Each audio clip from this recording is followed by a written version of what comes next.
Geometry, Chapter 4, Section 4, using corresponding parts of congruent triangles. In this lesson, we're going to learn to use triangle congruence and corresponding parts of congruent triangles to prove that two parts of a triangle are congruent. So let's look. Is triangle ABC congruent to triangle GHI? How do we know? Well, I can prove, okay, I can prove this is 80 degrees. So I can prove triangle ABC is congruent to triangle DEF. And I can prove that with side angle side. Okay. Now I can prove triangle EDF is congruent to triangle HGI based on angle side. Okay, so since triangle ABC is congruent to triangle DEF, which is congruent to triangle GHI, so I can prove triangle ABC is congruent to triangle GHI. Okay? Next example. With side, side angle sine, ASA and AAS, you know how to use three congruent parts of two triangles to show how triangles are congruent. Once you know two triangles are congruent, then you can make conclusions about all the other corresponding parts because by definition, corresponding parts of congruent triangles are congruent. So let's look. Proving parts of a triangle congruent. So given angle KBC is congruent with angle ACB, which is seen with the 1 mark, and angle K is congruent to angle A. Okay.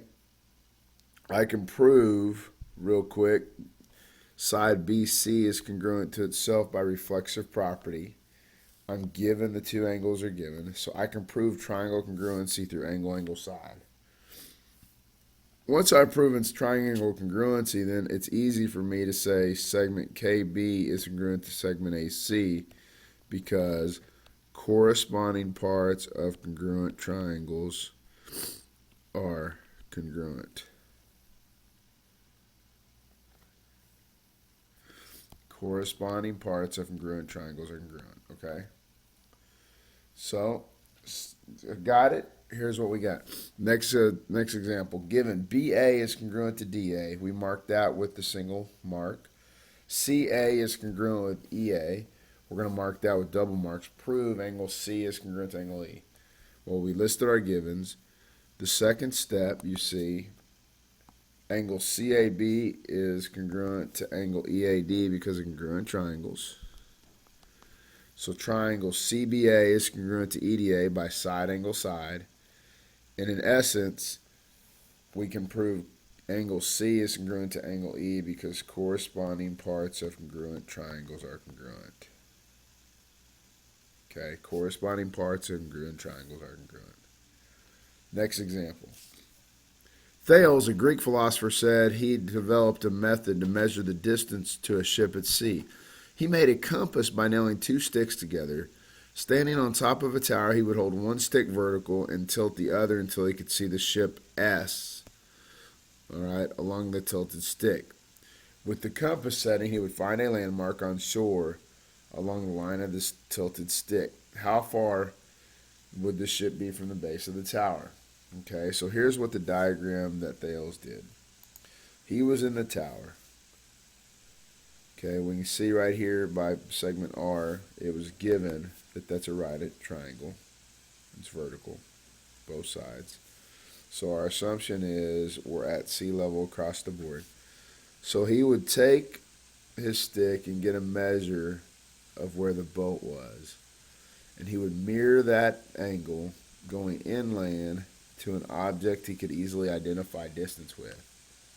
and therefore he was able to find the distance. So, given angle TRS is congruent to TRL because they're right angles, and angle RTS is congruent to RTL, prove RS is congruent to RL.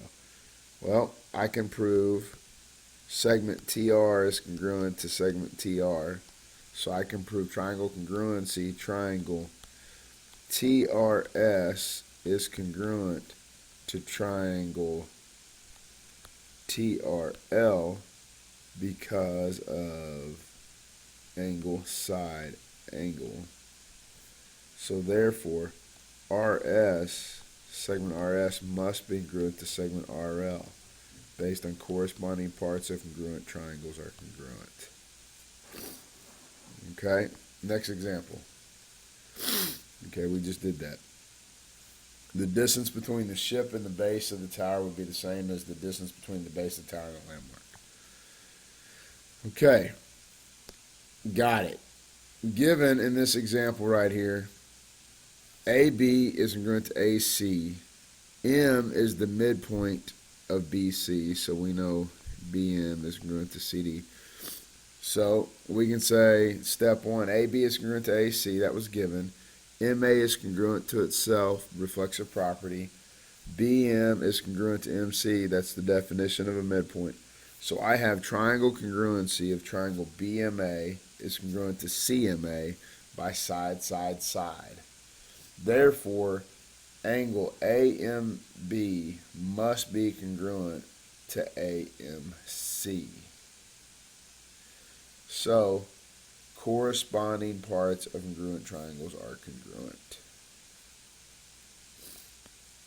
Easy enough? Okay, let's go through a few examples, make sure we're good. Name the postulator theorem you can use to show triangles are congruent, and then explain why the statement is true.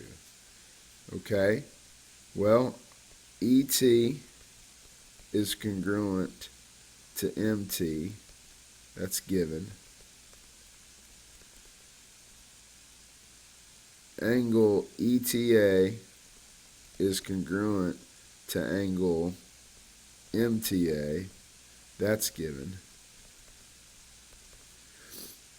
TA is congruent to itself, that's reflexive. Alright, so I know triangle ETA is congruent to triangle MTA based on side angle side. I can then prove segment EA is congruent to MA because corresponding parts of congruent triangles are congruent. Okay, let's look at 2. Alright, I know JU is congruent to JE and UN is congruent to EN. Those are both given. I can prove JN is congruent to itself, reflexive property. So triangle JUN is congruent to triangle JEN by side, side, side. Therefore, angle U is congruent to angle E by corresponding parts of congruent triangles are congruent. All right, that is today's lesson. If you need any help, don't hesitate to ask.